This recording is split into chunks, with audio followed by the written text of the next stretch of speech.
You can now swap your weapons instantaneously in Apex Legends.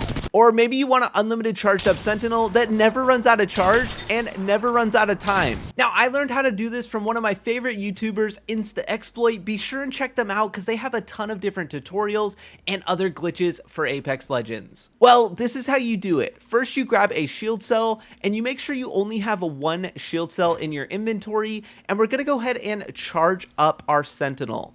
Now, as we're charging and right as we pull the cord on our Sentinel, we're actually gonna go ahead and drop the shield cell. If you do it correctly, you'll notice that the shield cell will fall to the ground and your Sentinel will instantly become charged. Now, you actually have unlimited charge shots with this Sentinel. You can go ahead and take as many as you would like. Now, let me show you the most broken part of this glitch. But before I do, I wanted to mention I am so close to being monetized on YouTube, and every one of your subscribes really makes a huge difference. So please consider subscribing, and thank you so much in advance. The great thing about this is you can instantly switch your weapons. There's no lag of the animation of actually having to pull your gun out and bring the next one in. It actually is just instant. So you can take a shot with the Sentinel and instantly switch to your next gun and take shots with your secondary. It's absolutely game breaking. And if you haven't seen my previous video about creating an invisible Watson fence, be sure and check that out.